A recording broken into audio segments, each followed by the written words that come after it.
బాబు, అన్ని ఏర్పాట్లు అయిపోయినట్టేనా? చివరికి ఏం నిర్ణయించారు? ఎవరెవరికి వివాహమట? అదే తెలియట్లా. ఏమ్మా భాను, ఎలా ఉంది మన సెటప్? నాకు భయంగా ఉంది మావయ్య. కథ ఆకర్షణకి వచ్చేసిన తర్వాత ఇంక భయం ఎందుకమ్మా?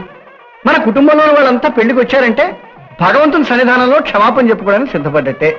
ఇంతకీ మన రామాయణం స్టోరీకి మూలకధార చేత మిస్టర్ శ్రీరామచంద్రమూర్తి గారు దండం పెట్టుకోమ్మా, అన్ని శుభాలు జరుగుతాయి.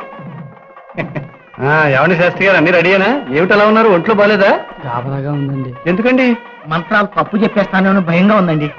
అందుకనే మరోలా అనుకోపోతే ఎవరెవరికి పెళ్లి? చెప్పాను మరోలా అనుకోకండి, ఇంకా నిర్ణయం కాలేదు. ఇద్దరు పెళ్లి కొడుకులు వస్తున్నారేమిటి? అంటే 2 పెళ్లిళ్ళా? పెళ్లి కూతురు ఒకరైనా, కొడుకులు మాత్రం ఇద్దరండి. అది కూడా ఖచ్చితంగా చెప్పలేము. అయ్యా, పోలీస్ కేసు అయిపోతుంది బాబు. నేను భార్య బిడ్డలు కలవండి. కంగారు పడకండి, నేను ఉన్నాను కదా. నా 35 ఏళ్ల సర్వీస్ లో ఇలాంటి వివాహం నేను ఎన్నడూ చేయలేదు బాబు. మీకు ఆ కొరత లేకుండా ఇదిగో ఇప్పుడు జరిపిస్తున్నాను పెళ్లి. బాబాయ్, నువ్వు ఏం చెప్పినా చేయడానికి మేము ఇద్దరం సిద్ధం. Very good. అదిగో అమ్మగారు వచ్చేసారు. అమ్మగారు, ఇప్పుడు ఎవరెవరికి పెళ్లి? ఎవరు ఎవరికి తాళి కట్టినా నాకేం అభ్యంతరం లేదు. మీరు కూడా అక్షంతలు వేసి ఆశీర్వదించండి. అలాగేనమ్మా, అలాగే. శ్రీ రామచంద్ర ప్రభు. అన్నయ్య? అవునరా అన్నయ్యే. ఊరంతా గౌరవించే పండితారాధ్యుల దశరథరామయ్య భాగవతారే. నాకు ప్రాయశ్చిత్తం చేస్తాను అని పదే పదే అంటుండేవాడివి. భానుకు చేసిన అన్యాయానికి భగవత్ సాన్నిధ్యంలో స్వయంగా ప్రాయశ్చిత్తం చేసుకుందామనే వచ్చాను. ఇప్పుడు ఈ ప్రియను నా కోళ్లగా స్వీకరించడానికి సిద్ధంగా ఉన్నాను. చాలా సంతోషం అన్నయ్య. అన్నయ్య, ఇంతకీ పెళ్లి కొడుకు ఎవరు? నా పెద్ద కొడుకు రాంబాబు. అబ్బా, ఒక గొడవ వదిలిపోయిందండి. అయ్యగారు, మీరు రండి, కూర్చోండి. రండి బాబు, పేట్ల మీద కూర్చోండి. ఎవరి మనసు మారకముందే మాంగళ్యం కట్టేయాలి. మీరు రండమ్మా, కూర్చోండి. కూర్చోండి బాబు, త్వరగా కూర్చోండి అమ్మా. దండలు మార్చుకోండి బాబు, కూర్చోండి. మాంగళ్యం తంతు నానేన మమ జీవన హేతునాం కంటే పద్నామి శుభకే త్వం జీవ శరదా. అయ్యా, పెట్టినాలు వాయించండి. ఆపండి. ఏమిటండి సుబ్రహ్మణ్యం గారు, ఒక పక్క శుభకార్యం జరుగుతుంటే అపశకరం మాటలు చెప్తారు. నువ్వు కొట్టవయ్యా గట్టి మేడం.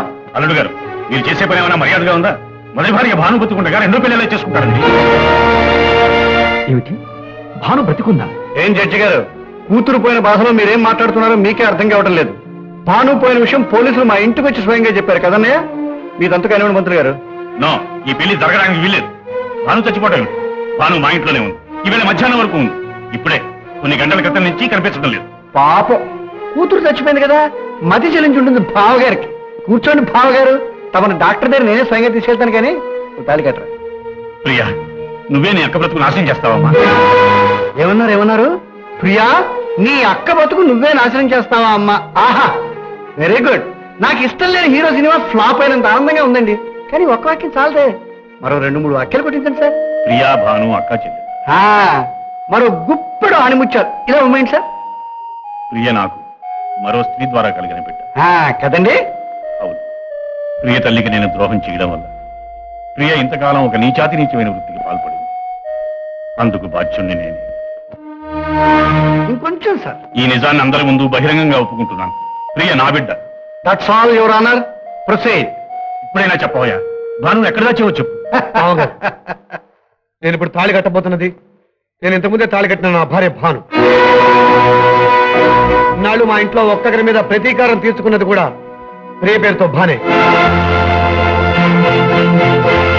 అమ్మ భాను, నిజం తెలుసుకోకుండా నిన్ను ఇంట్లో నుంచి బయటికి గెంటించాం.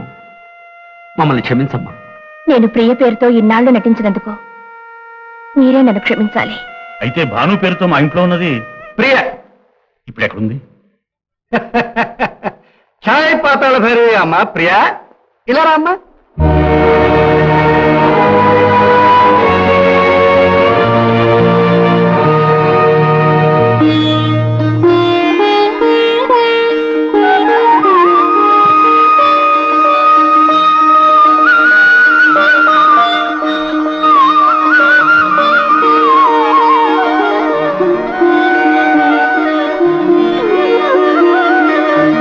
అందరికీ ప్రాయశ్చిత్తం చేశాను, నన్ను మీరు మన్నించాలి.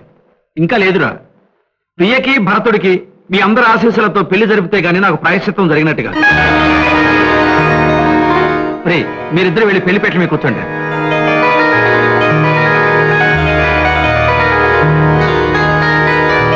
రండి బాబు రండి, కూర్చోండి. అమ్మాయి గారు మీరు వచ్చి కూర్చోండి, దండలు మార్చుకోండి. భజంత్రులు వాయించండి. ఇదిగో బాబు, అమ్మా ఇదిగో బాబు, త్వరగా మార్చుకోండి అమ్మా. మాంగళ్యం తంతు నానేన మమ జీవన హేతునాం కంటే భద్రామే శుభగేత్వం జీవ శిరదాం ఓహో, తాళి కట్టండి. భజంత్రీలు ఆగండి. ఏం తల్లి,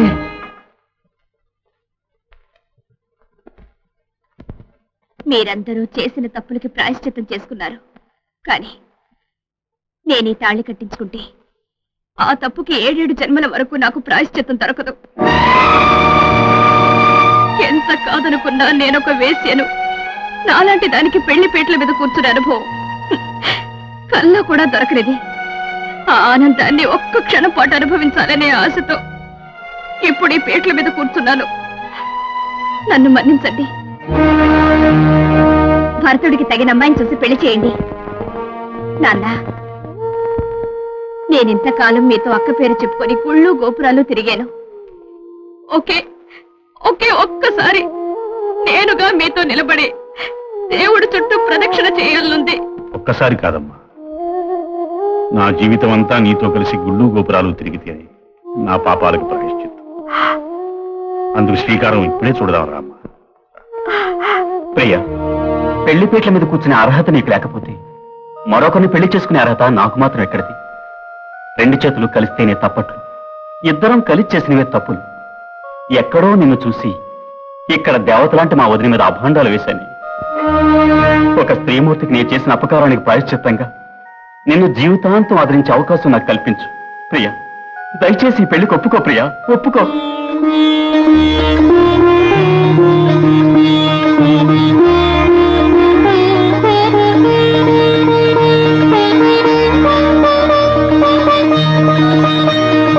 ఇదేదో గొప్ప ముహూర్తంలో ఉందయ్యా పంతులు.